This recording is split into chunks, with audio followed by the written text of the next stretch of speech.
Oh god, speed's gonna kill us.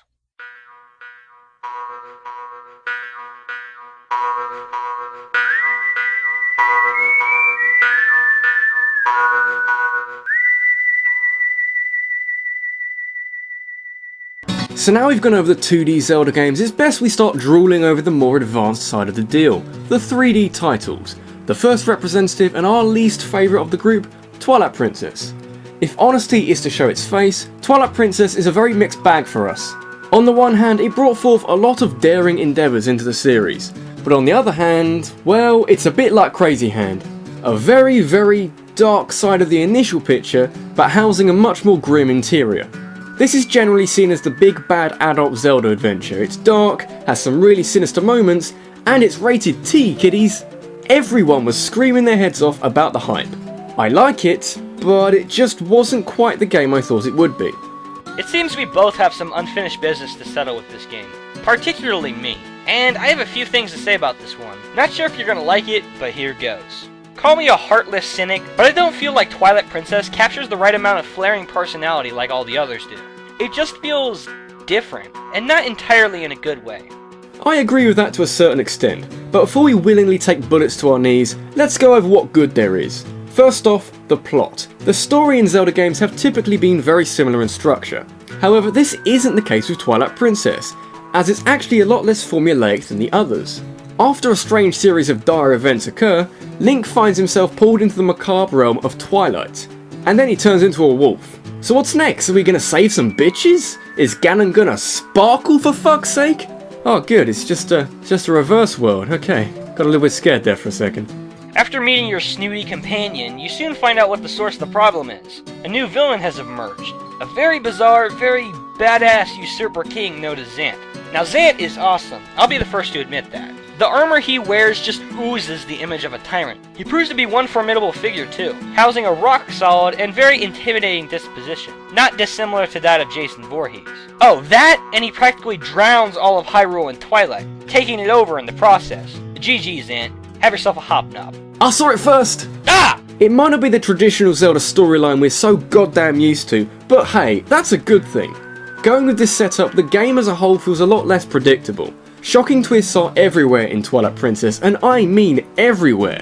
It constantly keeps you guessing what the hell is going to happen next, and it's very good whenever a game is able to deliver that. It leaves the player with a greater deal of excitement throughout. Just expect your mind to be fucked with a Boston basher every now and then. Mirroring the Dark World mechanic from A Link to the Past, the Realm of Twilight serves as a reverse perspective and makes up for about half of the actual game. Large, shadowy areas which can only be explored by Link's Twilight form, a wolf. Playing as Wolf Link is pretty damn fun, allowing you to literally bite your enemies in the face. In the face! Ain't that just beautiful? However, not every field sits right with us. These can't really be seen as genuine, legit problems, but they're just things that we have to look at and say, no, I kinda don't like that. First of all, the problems I have with it is it's way too dark. Now, I don't mean that the game is too dark in regards to thematics, I literally mean it's too fucking dark. I've already shared my thoughts on why this sort of thing pisses me off in an earlier video, but god damn it, I really don't like this. Even after adjusting the brightness settings on my TV, the low set lack of general light makes it really hard to see what the hell I'm doing sometimes. I mean, the world of Twilight Princess is undeniably beautiful, but what good is that when I can barely see what's in front of me? I may be acting a little bit too harsh on it, but I honestly feel it works better to throw in implicitly dark details rather than dimming the exterior. I don't know, it's just something I don't like. And is it just me, or does this game start out excruciatingly slow? It's not just you. I was about to say the same thing. Oh good, so you have some common sense after all. Shut up. Now, I'm not the most ordinary fuckhead out there, but these next two claims I have far exceed the line of obscurity. First off, I genuinely find the Twilight sections boring. I don't know if it's just me getting lost, but these areas just tend to drag the hell on. Wolf Link is fun to mess around with, but I end up spending so much fucking time in these areas that my sense of motivation often drifts away. The final bind I have with Twilight Princess is, you're not gonna like this, Midna. I really don't like Midna. I won't argue that she's incredibly useful, possibly more so than any other companion, but why does she have to be such a little priss about everything? She gets better as the plot progresses, but whenever I have to be subjected to her petty little kicks at you, all I can think is, just shut up already. Fortune smiles in this direction. At least she's not a goddamn owl. For all our belly aching, is there true top quality to be seen in this game? Absolutely. We may have personal gripes with it, but what it does do right is done so goddamn well that it far outclasses our admittedly shallow complaints towards it. It's still a phenomenally crafted game, with its own redeemable perks and even sort of a standalone style all in its own. We just see it as the least enjoyable of the 3D age, all around. We good? Good. Let's press on. Yahoo!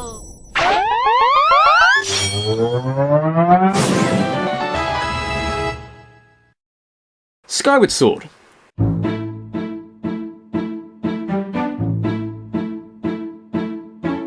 Well, this is the change of flavour if I ever tasted it. Now we come to terms with arguably the most striking piece of software Nintendo has ever put out to the world. The newest of newcomers, Skyward Sword. Some of you might not know this yet, but I still plan to talk about this game in some depth later for Zelda month, along with the help of a friend of course, and that's really all I need for this segment. Yahoo! Hey, what the hell, man? Just stay in there, Pally. Let an optimist take charge for once. Shall we go?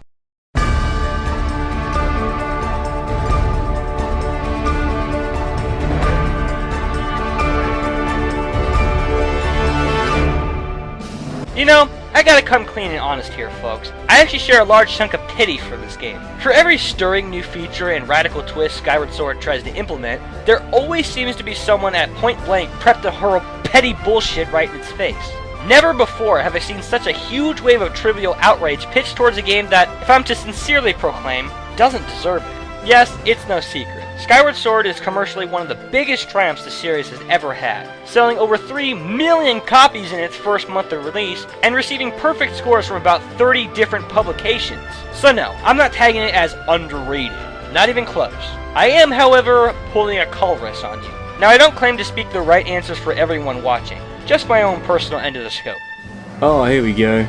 Chronologically speaking, Skyward Sword serves as the grand Kickstarter, detailing the basis of the good versus evil conflict practically every other game in the series follows. It introduces the earliest ancestors of the Triforce wielders, those of courage, wisdom, and power, and shows how both Hyrule and the Master Sword originally came to be.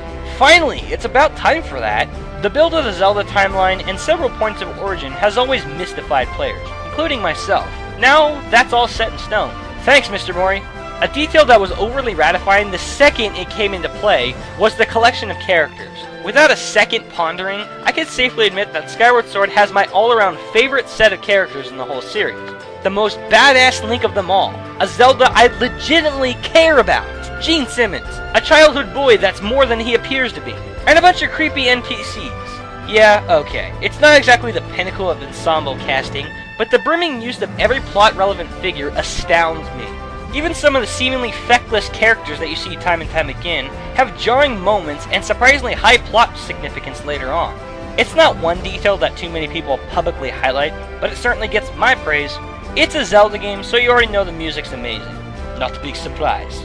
Although it seems a lot of people think of the soundtrack as weak or unmemorable by Zelda standards. Have they even heard Ballad of the Goddess and Fee's Gratitude? I think what they meant to say was orchestral ear candy. Will you just let me out? But probably the most potent detail of all is the way Skyward Sword handled its dungeons and bosses. You think the dungeons were complex and intricate before? Yeah, play through the Ancient Cistern and then tell me what you think. The puzzles implemented into all the dungeons are ingenious, ranging from the chrono-warping time stones to the Skykeep's psyche-stirring slide puzzles. And the bosses? Clock toast. That is all luck.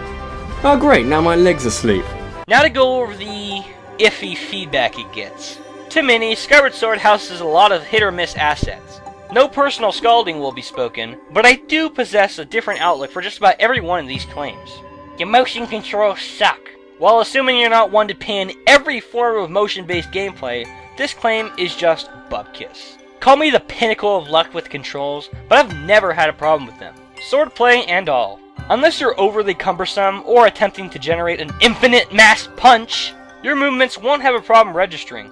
This guy is so empty. 27 Goddess Cube chests, optional detours, all of Skyloft, the Thunderhead, Levias, and Bilosite. Yeah, nothing to be seen there. Okay, there's not a ton of things to do in the sky, but don't go saying that it's empty when you know it's not. It's too linear. Not really.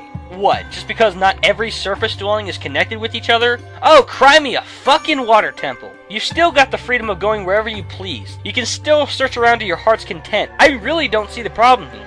Sure, there are some points in the game where you can't advance to a certain area until doing something remarkably specific, but that's nothing the other Zelda titles aren't guilty of either. Your backtracking is dreadful. You're on a grand adventure, people! You should expect to revisit areas you've already partially triumphed over. Ocarina of Time did the same damn thing, and you all love it just fine. Fee's annoying as fuck. Okay, I don't have a counterclaim for this. While Fee doesn't get on my nerves like so many others, and is personally my second favorite Zelda companion, I could see why she would irk some players. So, no fuss there. Can I just please say something? Go right ahead. Basically, I hate how the game forces every single piece of information down your throat. Every fucking piece of it. What happens when you catch a bug? The game outright tells you that you've caught a bug. Like, god damn it, Nintendo, I know what bugs are! Fee's also a guilty source of this bullshit. I admit that she's a good character story-wise, but that doesn't refrain from me calling her a constant killjoy.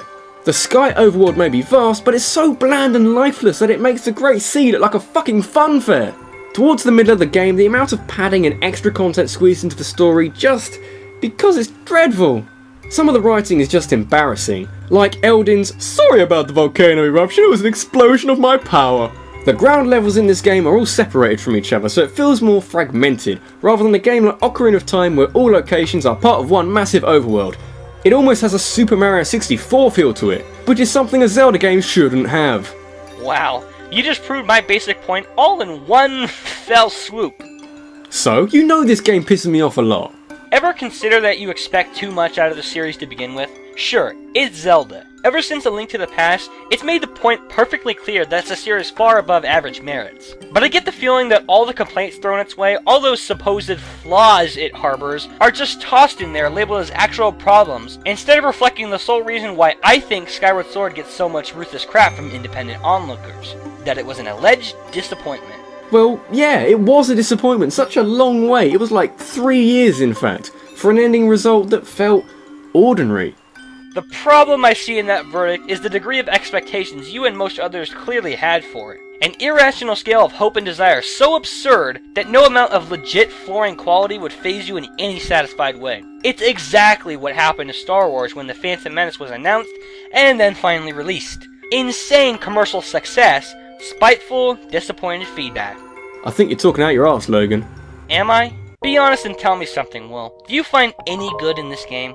Of course I do. Practically every positive bone you throw at it is favourable in some way. The sword combat, the dungeons, most of the bosses, the cast of the characters, the music are all excellent. But all of the annoying shit piled on top of these well done aspects, it contrasts with everything. It mixes it all in a way that doesn't support what it's trying to go for. I swear it almost feels like I'm not experiencing the true magic of Zelda anymore. Feels like a Metroid style Elder Scrolls title with a super guide built into it. How could you even say such words? What do you mean? You honestly think that a select few nitpicked elements actually dispels the familiar magic out of this game? It still holds true to everything the fans praise out of this series, just in a vastly different and, dare I say, fresh approach. It's not trying to be the daring trailblazer of the past, nor is it trying to be the most exalted milestone of them all. It's making a name for itself. Nothing else. Nintendo really took a leap of faith remodeling Zelda like this. This sort of move is outright crippling to so many other franchises out there.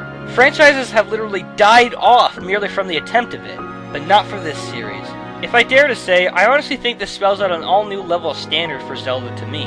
It's no longer enough for the games to be just well done, full of charm, or have new items to take along with you, but also to be prolific and limit-pushing. Love or hate it, things will be different from here on out. Skyward Sword may drag a daunting trail of cynics behind it, but even that won't stop it from declaring the might of its own novel message. I'm different, and damn proud of it. God, I feel like such a bastard now. It's alright, man. I know you don't hate the game. Can we just go to number 3 now? I don't want to start crying. Sure. Yahoo!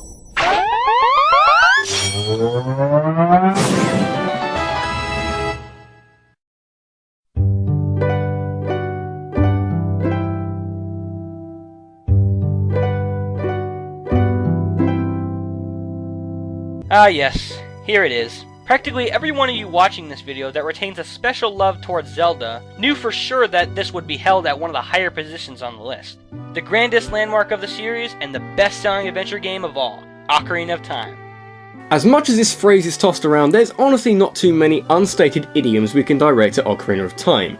It's talked about so fucking much that it's admittedly difficult to discuss with constant iteration. The gamers know it, the world knows it, the Gengar creeping up behind you knows it. Everything about this game, right down to the smallest of pixels, has been globally apprised for being the paragon of its kind.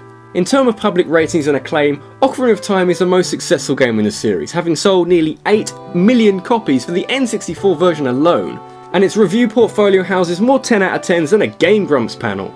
So, what can we say that won't further perpetuate this sense of godly appraisal it gets? We can't, because we're kinda guilty of it too.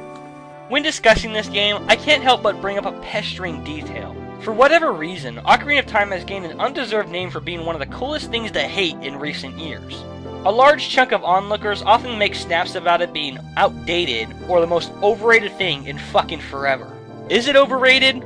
Well, that all depends on you. I honestly don't think so anymore, but that wouldn't affect the fact that I still get so much entertainment out of this classic. More so than the original or A Link to the Past, Ocarina of Time was such a landmark, such a huge step forward, it's still unbelievable. Up until that point, the action-adventure genre wasn't much of anything booming.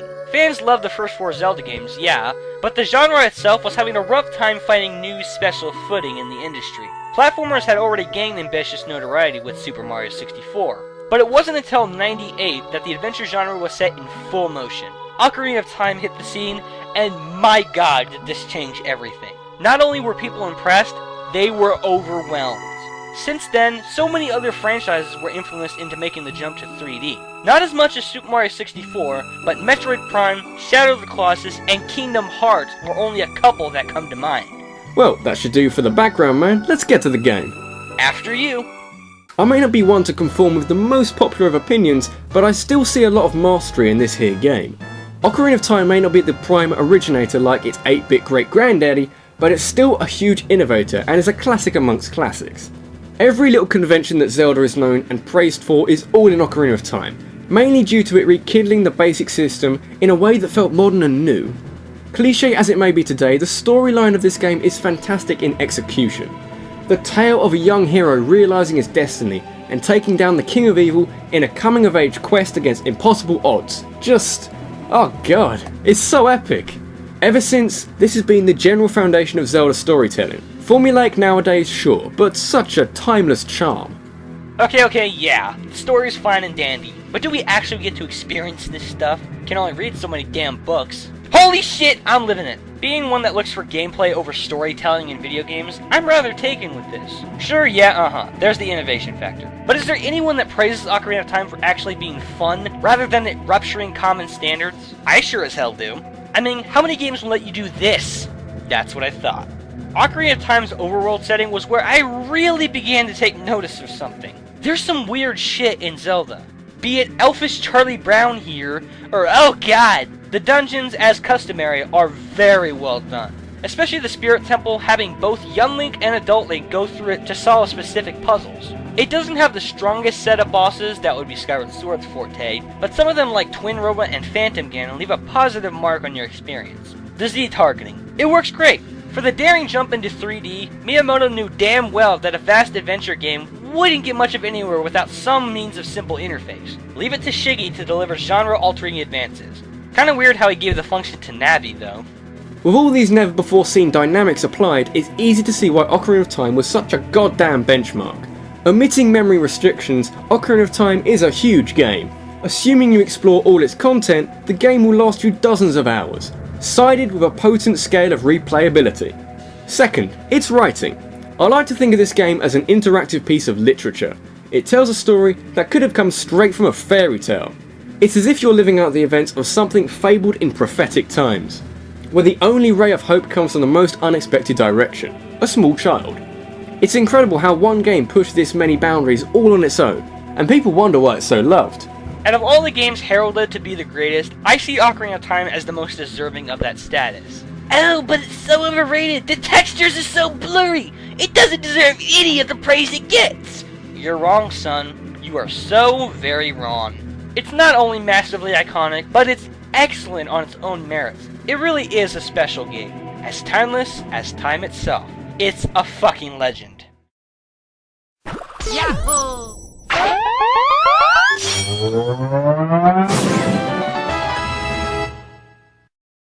For every customary piece of work out there, it seems there's always a freakish oddball to accompany its lonely stance. Nearly 2 years into Ocarina of Time's lifespan, not even the most seasoned Zelda veteran, general customer, or even the finkiest of rats would be prepared for the astonishing twist that was to come next. You don't even need me to tell you that that's Majora's Mask. Mirroring what Super Mario Sunshine did for Super Mario 64, Majora's Mask takes the Zelda ball and chucks it right in the face of standard benchmarks set prior. It's a bit of a toughie to describe, but just roll with us here. Majora's Mask, to me, is what I'd like to call a profound social deviance. For many of its own reasons, this installment proves to appear exactly like that of its fellow Zelda games, sporting a generally bright and kid-friendly disposition, yet secluded from the others and cast out by those seen as professional. But for the select many bold enough to look deeper into it, the housing of the most full-toned individual is unearthed. And what a special individual this one is. Bluntly speaking, Majora's Mask is far from the traditional Zelda norm. Yes, it does serve as a successor to the epic milestone Ocarina of Time was, and it reuses the exact same graphics engine, right down to the precise NPC models, and even the occasional copy-pasting of various locations, but rest assured, Majora's Mask wouldn't claim such a high spot if it was only to pull the Oracle card out of its sleeve. This is not the same game you lived through in '98, gentlemen. Unlike literally every other game in the franchise, Majora's Mask contains hardly any of the iconic conventions that make Zelda what it is. No Ganon, no Zelda, no Master Sword, not even the Triforce. Link's second outing on the 64-bit console details nothing less than a journey to help the last being he hasn't liberated, himself. After getting lost on his never-ending search for Navi, Link finds himself at the end of a scuffle with the vexing, mask-wearing Skull Kid. After a trippy curse infliction, Link unwillingly takes on the form of a Deku Scrub and unites with one of Skull Kid's mouthy fairy friends, known as Tattle. As if that's not bizarre enough, then he comes across the freaky mask salesman. Yeah! I think you mean that happy mask. Ow! Don't play with me, Hobnobby! Is that the face of a happy camper? I'll be back! That's a nightmare. That's a nightmare there. While we're on the quick subject of twisted shit up and about, there's plenty of that here. I mean, sweet rape-faced in a canister. What the fuck is that up in the sky? I thought my Nana lived in Pittsburgh. After this happy camper restores his Hylian form, Link discovers the main core gameplay element that makes Majora's Mask so different. First are the masks. Throughout his quest across Termina, Link will need to utilise the remarkable properties that many masks have to offer. Whether it's embracing the power of the hulking Gorons or just talking to Slippy, the masks are arguably the most game-changing items found within the whole series. Yes, finally I can fucking run now! Oh god, this is the best thing ever.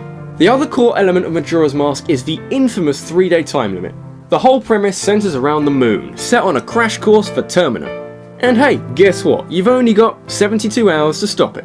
Yeah, you can kinda see why everyone in this game is traumatised. With this new mechanic intact, the player is forced to rely on tactical adventuring, choosing everything you do carefully and mastering the discounted art of salvaging time. Dark times are no playground, son. Playing bow and arrow skeet with freshly shat pedal twerp up there isn't gonna make you a hero.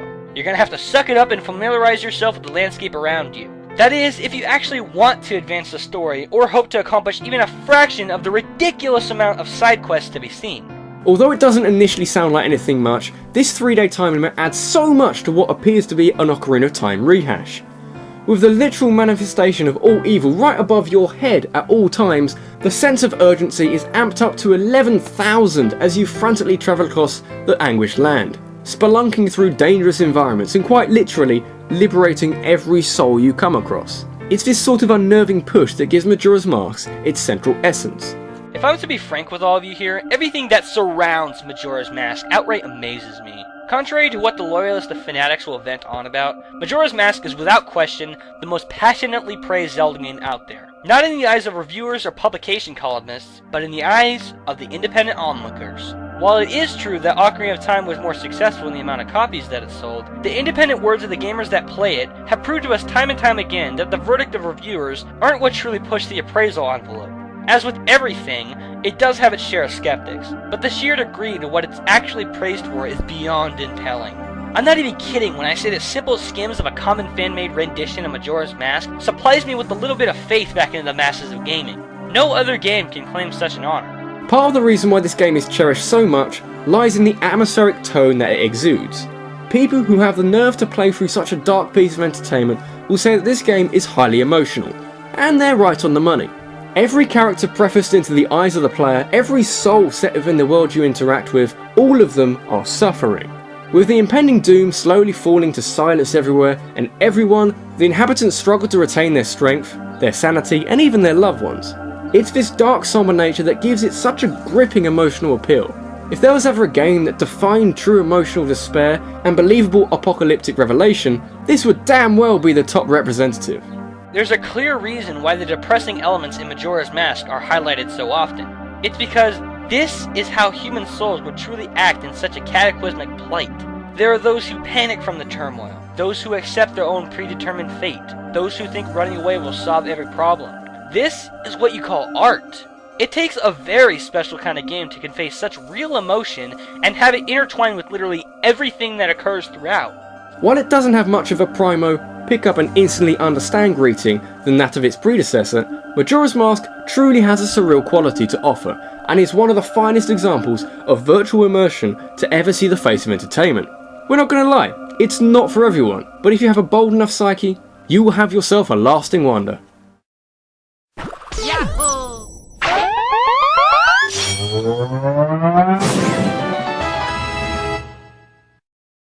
Throughout the entirety of this list, you've seen Zelda games of all sorts, each and every one of them containing their very own significant, powerful virtue. Vast.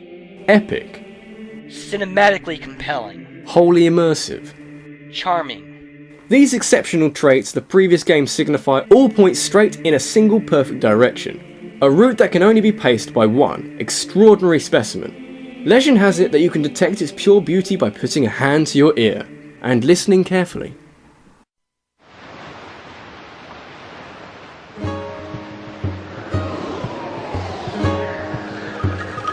Oh, fuck yeah!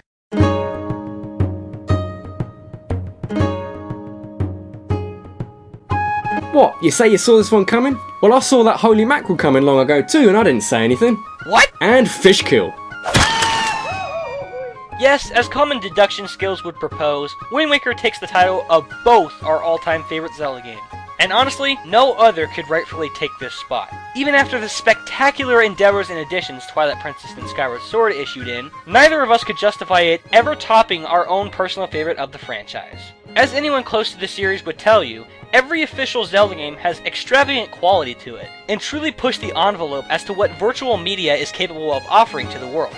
But the GameCube's cel-shaded plunge into the fray just has a little bit more to it. If any of you watching have either seen our older shit lists, then this reveal would amount to a great deal of deja vu. Well, now it's time to actually talk about it. Out of nearly all the games I've played, Zelda or otherwise, very few of them hit quite the same spot as Wind Waker. This was the first instance the series has seen in which the initial fan reaction to it was, what? When the word of Nintendo's 6th generation console leaked out, many fans expected the GameCube Zelda to house a realistic sort of graphic style, like that seen at the Space World 2000 tech demo. You could only imagine the number of heads that were turned when it was revealed to utilise the art of cel shading. It was a bold move on Nintendo's part, and I think it worked exceptionally well. People often point and make fun of the cel shading, but I really like it. It gives the quest you're embarking on a charming, cartoonish flair. The use of the graphic style just feels right. It allows for the characters to convey a lot more evident feeling in their facial expressions. Reminds me a lot of what Pixar's animators go for. Bright, colourful, filled with characters straight from the heart, that, and it's pretty. Oh god, it's so pretty. Serving as an indirect sequel to Ocarina of Time, Wind Waker's role in the now decisive timeline follows the story of a carefree and kinda lazy incarnation of a legendary hero. After a malevolent intruder abducts his own sister of all things, the poor little guy bravely hones his prophetic skills and fights for his life to save all that he cares about. This idea of saving the land from the Great King of Evil has been the tradition of the series ever since day one, but the way it's done here is brilliant. Paving the way for Twilight Princess and Skyward Sword, Wind Waker was the first Zelda game that made your driving efforts much more of a personal matter. You're not just saving random people you know nothing about. You're out there busting Bokoblin face for your own family, fighting off giant bio-armored lava arachnids just to bring your little sister back home to grandma. Not only is this motivation relatable, it's also insanely effective. All the way through, all you can think of is, I will do it, Gram. This hero's gonna make you proud. It may not be the only Zelda game to use this setup, but it was the first and is undeniably the most forceful. Well, if there was one correspondent detail everyone praised the series for, it would have to be the innate sense of adventure you feel while playing it. By all definition of what makes an adventure game what it is, this is an adventure game. Everything about Wind Waker is vast. While most overworlds in Zelda have you treading by foot, that's not really an option when Hyrule is plunged under an entire ocean. The Great Sea in particular is one of Wind Waker's most defining elements. For starters, it's huge. No other Zelda overworld before and since has matched up to the sheer scale and undertaking of the Great Sea. Twilight Princess came pretty close with the size, but the Great Sea has buckets more stuff to explore. You say you ran into nothing after sailing for 5 whole minutes? That's probably because you were static and lost the whole damn time. The outward sense of adventure and scenic atmosphere has never been as strong as they are in Wind Waker. Watching Link float high above cyclones and miles of ocean with that Deku Link, truly breathtaking. This may be an odd thing to discuss, but there's one specific detail about Wind Waker that I truly admire. It's how well it handles the hero. More so than any other Zelda game, Wind Waker's take on the traditional story formula of a boy becoming the legendary hero has never been executed so perfectly. Unlike most of the others, where Link is either an adult from the get-go or grows up into one, the one from Wind Waker remains a young child the whole time, an innocent, fun-loving island boy. Starting out, the poor little guy is bombarded with talk of him possibly being the legendary hero, yet still focusing on matters that are personally important to him, like saving his little sister. He's rendered helpless and weak in the presence of Ganon on multiple occasions, and is often set back due to him being a kid. Yet, as the plot unfolds, he works to attain his power, his sword, and his role as a legend. He matures as a combatant and as a hero, while still remaining the kind-hearted kid he is at heart, which only proves that heroism and righteousness knows no age, only actions. With nearly all the others, Link is merely pushed along for reasons beneficial only to those he set out to save. He usually doesn't turn out any different than how he started. For the first and only time in the Zelda series, Link's incredible feats affect him both as a hero and as a character. I've never felt so connected to Link before, and it leaves me with a powerful sense of triumph whenever I finish a playthrough. Not even Ocarina of Time and its iconic finale can match up to that. That's a damn good reason, actually. I like him cause he's funny. I mean, look at him. He can't even be shot out of a cannon without making me laugh. Ha! You're right, that is funny. I know, right? Shock of the decade, the central premise of the gameplay hasn't changed, which is good. Wind Waker can be credited for having much bigger dungeons and more puzzles than the other. I mean, my god, some of the dungeons are practically worlds in itself. The bosses are great too, with the standouts being the Helm Rock King, Mulgera, and the Puppet Ganons. It also makes creative and inventive uses of familiar items from the past, as well as some new toys. And the music, oh my soaring tepigs, the music. If the wild beat of Dragon Roost Island doesn't get you, then the captivating credit themes will surely cure any ailment you have. Lastly, a little personal anecdote. Wind Waker means an awful lot to me, as both a gamer and the sexy British beast I am. Ah, Logan, why would you ever write that? I was 7, getting this cool looking game on launch day, and boom, I was in heaven. Like a moth to a shitty old tux in a closet. Blew my mind, really. Majora's Mask may have been the first Zelda game that I played, but it was Wind Waker that made me love the franchise so fucking much. It's a bit of a personal thing, but take whichever game in the series that did that to you, and you're right there with me. Nostalgia blinding? Not even close. I didn't even get to play this game until 2007, long after I was introduced to the series, and I still think it's the best of them all. Every single virtue that the Zelda series harbors, all the exceptional magic it has, is all right here, in this little compact disc. It's everything we cherish about Zelda, and much, much more. This has been rabbidluigi. And Fawful's Minion. And what the hell are you doing watching this video? Go and play some Zelda, son!